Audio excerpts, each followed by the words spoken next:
Izenzo zeshumi nesihlanu.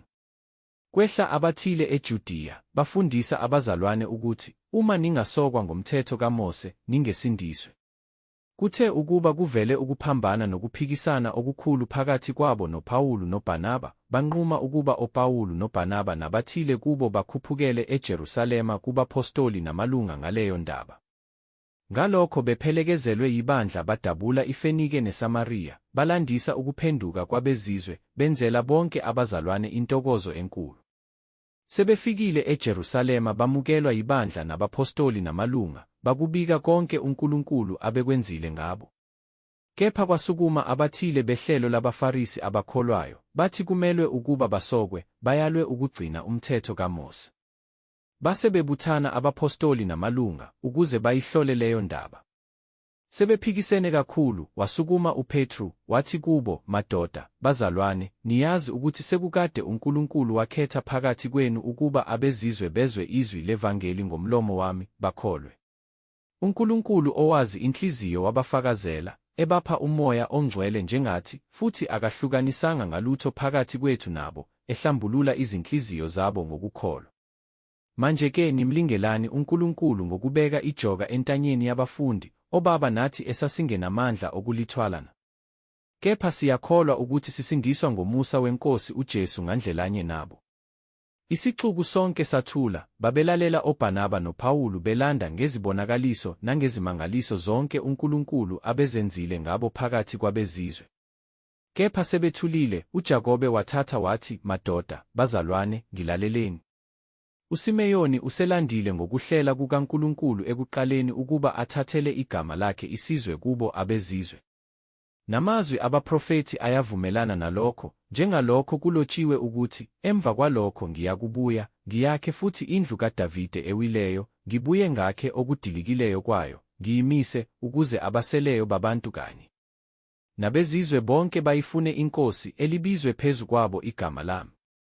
Isho inkosi ekwenza lokhu, 18 okwaziwa kwaphakade.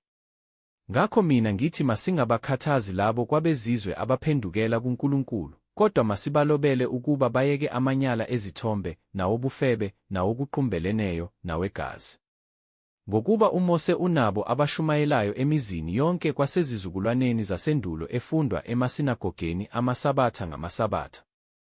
Khona kwaba kuhle kubapostoli namalunga nakulo ibandla lonke ukuthumela e-Antiyokiya noPawulu noBhanaba amadoda akhethiweyo phakathi kwabo, uJuda othiwa uBhasaba noSila, amadoda angabaholi phakathi kwabazalwane, baloba ngesandla sabo ngokuthi, abapostoli namalunga, abazalwane, bayabingelela abazalwane abavela kwabezizwe abase-Antiyokiya, nabaseSiriya, nabaseKhilikiya. Njengalokho sizwile ukuthi abanye abavela kithi banikhathazile ngamazwi, benyakazisa imiphefumulo esingabayalelanga khona, kwaba kuhle kithi sesinhliziyonye ukuthuma kini amadoda akhethiweyo kanye nabathandiweyo bethu oBhanaba noPawulu, abantu abadele ukuphila kwabo ngenxa yegama leNkosi yethu uJesu Kristu. Ngalokho sithumile oJuda noSila abazakunitshela lezo zinto ngomlomo.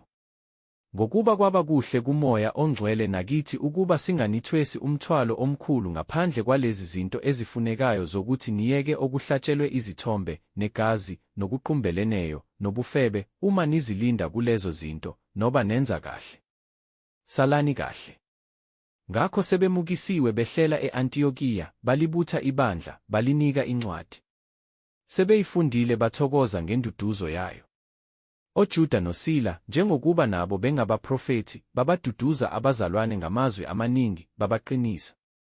Sebehlale khona isikhathi, bamukiswa ngabazalwane ngokuthula, babuyela kubo ababathumileyo. Kepha kwaba kuhle kuSila ukuba asale khona. Kodwa oPawulu noBhanaba bahlala e-Antiyokiya, befundisa beshumayela izwi leNkosi kanye nabanye abaningi. Emva kwezinsuku ezithile uPawulu wayesethi kuBhanaba, ake sibuye, sihambele abazalwane emizini yonke ngaminye esashumayela kuyo izwi leNkosi, sibone ukuthi bahlezi kanjani. UBhanaba wahlosa ukuhamba noJohane othiwa uMarku. Kepha uPawulu wathi akufanele ukuba bahambe naye owabashiya ePhamfiliya, akaze aya nabo emsebenzini. Kwase kuvela ukuphikisana okukhulu, baze bahlukana, uBhanaba wathatha uMarku, wawelela eKhupro ngomkhumbi. Kepha uPawulu wazikhethela uSila, wahamba enikelwe ngabazalwane emseni wenkosi. Wadabula iSiriya neKilikiya eqinisa amabandla.